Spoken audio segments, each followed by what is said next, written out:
আগামীকালের দৈনিক রাশিফল নিয়ে বিস্তারিত আলোচনা করব ১২টি রাশির ভালো এবং মন্দ নিয়ে। প্রত্যেক দিনের এই একই আলোচনা আপনাদের সঙ্গে করি আপনাদের অ্যালার্ট করার জন্য।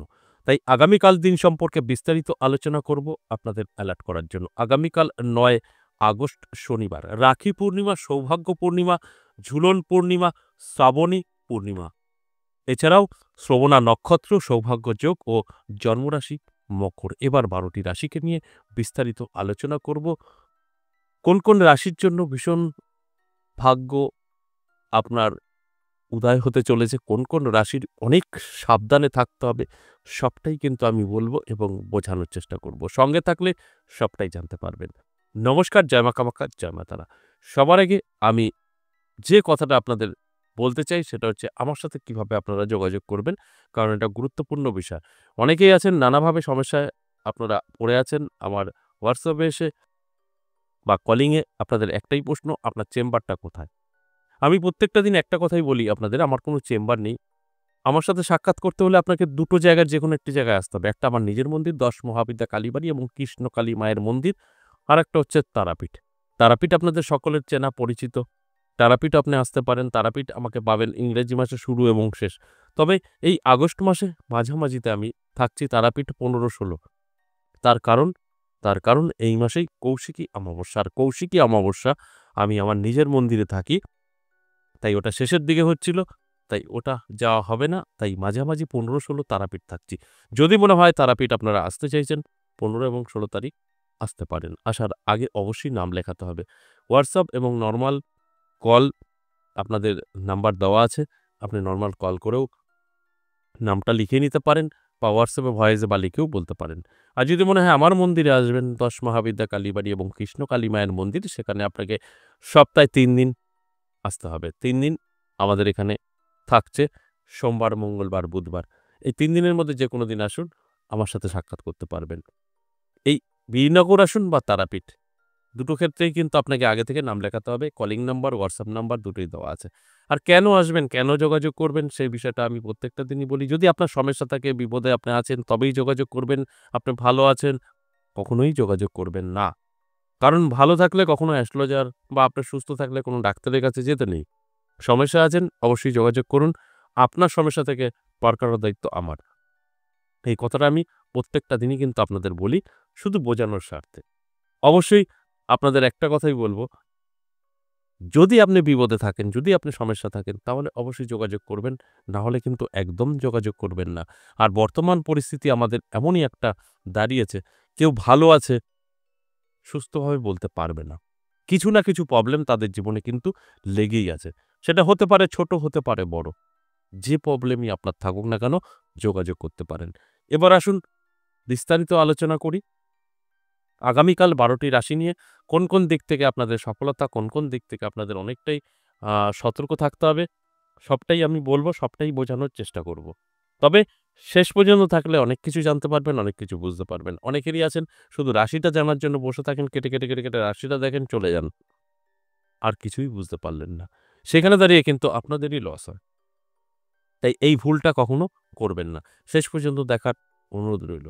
দেখুন, আমি যে ১২টি রাশিকে নিয়ে আলোচনা করব, মেষ থেকে আমি প্রত্যেকটা রাশি ধরে বলব এবং রাশি ধরে বোঝানোর চেষ্টা করব। আর এই আলোচনা থেকে আপনাদের বেনিফিট কোথায় বলুন তো? আপনার ধরুন রাশির আমি নেগেটিভ বলছি, আপনি কিন্তু সেটা পজিটিভ করতে পারবেন। আর আপনার আমি পজিটিভ বলছি, খুব দ্রুত গতিতে আপনার জীবনে এপ্লাই করতে পারবেন। এটাই হচ্ছে মজা। আপনি যদি জানতে পারেন আপনার সামনে বিপদ আছে, আপনি কিন্তু সেখান থেকে এড়িয়ে আসবেন। আপনি সেফ থাকবেন। আপনি যদি জানেন আপনার খুব ভালো সময়, আপনি কিন্তু সুযোগ পেলেই ঝাঁপিয়ে পড়বেন। বাস এটাই হচ্ছে মজা আগে থেকে জানার। তাই আমি প্রত্যেকটা দিনই এই আলোচনা করি আপনাদের অ্যালার্ট করার জন্য। যারা অ্যালার্ট থাকতে পারবেন তাদের কিন্তু ভাগ্য অবশ্যই বদলায় এবং বদলাবে। যারা অ্যালার্ট হবেন না, যা আছে হবে, যা দেখে নেব, তাদের কিন্তু খুব একটা ভালোগুলো হয় না। নেগেটিভটা কিন্তু হয়। তাহলে আসুন এক করে সেই রাশিগুলো বলি। ১ম এই মেষ রাশি বলব। মেষ রাশির কিন্তু খুব একটা ভালো সময় যাবে না। স্বাস্থ্য সাথ দেবে না এবং আর্থিক দিক থেকে পিছিয়ে পড়ার সম্ভাবনা। স্বাস্থ্য খারাপ হলে অটোমেটিক আর্থিক দিক থেকে খারাপ হয়। এটা তো স্বাভাবিক। তবে আপনি চাইলে এটাকে আটকাতে পারবেন। অ্যালার্ট থাকুন, চোখ কান খোলা রাখুন। দেখবেন আপনি আপনার কন্ট্রোলে রাখতে পারবেন। এটা সম্ভব। আর যদি মনে হয় যা হবে দেখে নেব, তাহলে কিন্তু আপনার একটু খারাপ সময় অবশ্যই আসবে। এবং আপনাকে ভোগ করতে হবে। এরপর বিশ্বরাশির জাতক জাতিকাদের সব ঠিকঠাক থাকলেও সম্পর্ক নষ্টর সম্ভাবনা।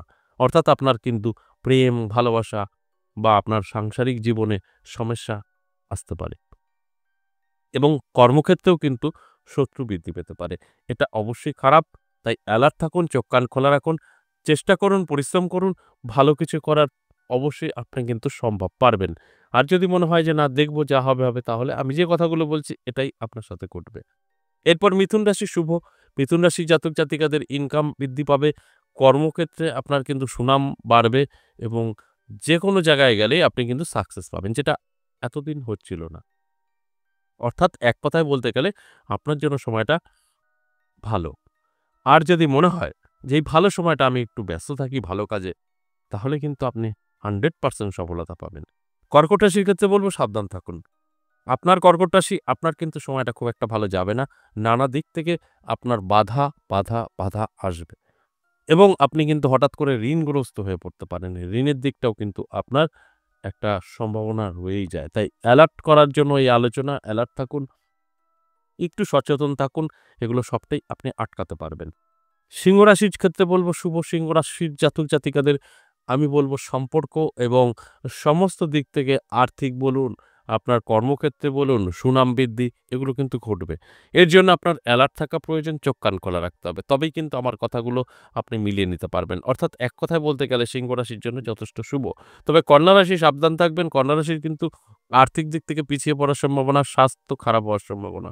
স্বাস্থ্য আপনার ভালো যাবে না। স্বাস্থ্য নিয়ে কিছুটা সময় আপনার নষ্ট হতে পারে এবং আর্থিক দিক থেকেও কিন্তু পিছিয়ে পড়তে পারেন।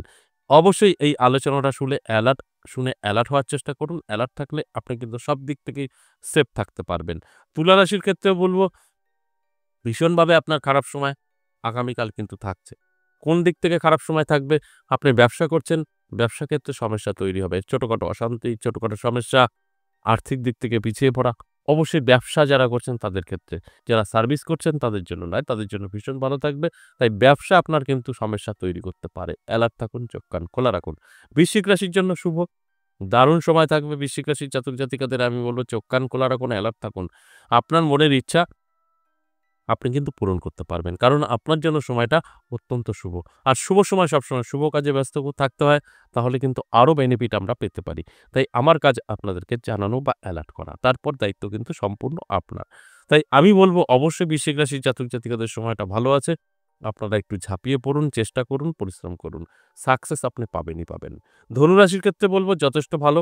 ধনুরাশির জাতক জাতিকারা যারা আছেন তাদের জন্য বলব সময়টা আপনার পজিটিভ। যেকোনো কাজে সাকসেস পাবেন এবং প্রাপ্তিযোগও তৈরি হয়েছে। নানা দিক থেকে কিন্তু আর্থিক উন্নতি আপনার হবে। এই জায়গাটা আপনার মাথায় রেখে এবং অ্যালার্ট থেকে যদি আপনি চলতে পারেন, আমার প্রত্যেকটা কথা কিন্তু মিলিয়ে নিতে পারবেন। কারণ যথেষ্ট শুভ সময় আপনার কিন্তু থাকবে। এরপর মকর রাশি। মকর রাশির জাতক জাতিকাদেরও যথেষ্ট শুভ এবং পজিটিভ। তাই আমি বলব মকর রাশির জাতক জাতিকারা যারা আছেন চোখ কান খোলা রাখুন, অ্যালার্ট থাকুন। আপনারও কিন্তু প্রাপ্তিযোগ তৈরি হয়েছে, নানাভাবে কিন্তু আর্থিক উন্নতি হবে চোখে পড়ার মতো।